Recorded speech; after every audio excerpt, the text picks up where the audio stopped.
বৃষ্টি হলে চারপাশ একদম পানিতে ভরে যায় এবং সেই সাথে কিছু ফুলও ঝরে পড়ে। এমনই এক পেন্টিং নিয়ে চলে এলাম আজ আপনাদের কাছে। হ্যালো এভরিওয়ান, আমি ঋতু। কালার প্যালেট পেজে আপনাদের সবাইকে স্বাগত। চলুন তাহলে পেন্টিংটি শুরু করে ফেলি। এখানে যে পেন্টিংটি আমি করছি সেটি হচ্ছে একটি নয়নতারা ফুলের। এই নয়নতারা ফুলটি পানির মধ্যে পড়ে রয়েছে। আমি এখানে পানি এবং ফুলের কাজটি করছি।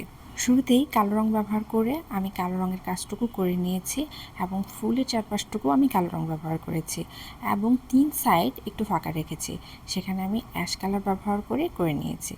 তারপর কিছুক্ষণ শুকাতে দিয়েছি। শুকিয়ে যাওয়ার পর তার থেকে হালকা অ্যাশ কালার ব্যবহার করে আমি কিছু পাতা বা পানির মধ্যে যেরকম ছাপ পড়লে একটু অ্যাবস্ট্রাক্ট টাইপের হয়ে যায় না, ঠিক সেরকমভাবে করে নিচ্ছি। এখানে আমি পুরো কালো জায়গা জুড়ে সেই হালকা অ্যাশ কালার ব্যবহার করে নিচ্ছি। মনে হচ্ছে উপরে থাকা যে গাছ রয়েছে সেই গাছের ছায়া পানির মধ্যে পড়েছে। এখনও খুব ভালো মতনভাবে কোনো কিছু বোঝা যাচ্ছে না, পুরো কাজটি কমপ্লিট হলে একবারে ভালো মতন বোঝা যাবে। এবং অ্যাশ কালারের যে কাজগুলো করেছি যে 3 জায়গায়, সেই 3 জায়গার মধ্যে এক জায়গায় আমি কাজ করছি কালো রং ব্যবহার করে। কিছু অংশ একটু কালো রাখছি, কিছু অংশ পাতার মতন করে নিচ্ছি এবং কিছু অংশ আমি ডাল এবং পাতার মতন করে নিচ্ছি। সেম প্রসেসেই আমি নিচে থাকা আরেকটি যে অ্যাশ কালার অংশ রয়েছে সেখানে করে নিচ্ছি। কিছু বলা যেতে পারে একেবারেই ছোট ছোট পাতা, যেগুলো শেপ বোঝা যাচ্ছে না, কিন্তু বোঝা যাচ্ছে সেখানে পাতার ছায়া পড়েছে।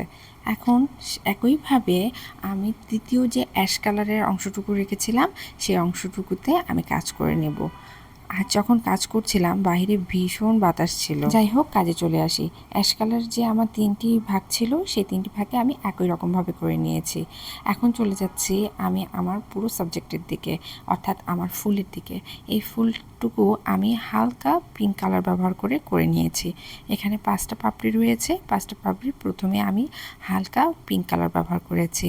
তারপর ডার্ক পিঙ্ক কালার ব্যবহার করে আমি একটি শেড তৈরি করছি এবং কিছু অংশ হালকা পিঙ্ক কালারে ব্যবহার করছি। একে একে আমি প্রত্যেকটি পাপড়ি একইভাবে করে নেব। এই পেইন্টিংটা আমি অনেক দিন থেকে দেখছি এবং শুধু পিন্টারেস্টে নয়, এবং দেখেছি অনেকেই এই পেইন্টিংটি করেছে এবং এত চমৎকারভাবে করেছে। প্রত্যেকটি কাজ সবার এত সুন্দর। আমি অনেক পেজকে ফলো করি যারা পেইন্টিং নিয়ে কাজ করে এবং এত সুন্দর তাদের কাজ, আমি মুগ্ধ হয়ে যাই। আমি সত্যি কথা বলতে পিন্টারেস্টের থেকে বেশি মুগ্ধ হয়েছি আমার যারা পেইন্টিং করে যে ভাই আপুরা, তাদের কাজ দেখে। আমি এই কাজটি মূলত করেছি তাদেরই কিছু কাজ থেকে। যাই হোক, কাজ আমার শেষ। ভিডিওটি যদি ভালো লেগে থাকে লাইক কমেন্ট শেয়ার করতে ভুলবেন না। ধন্যবাদ।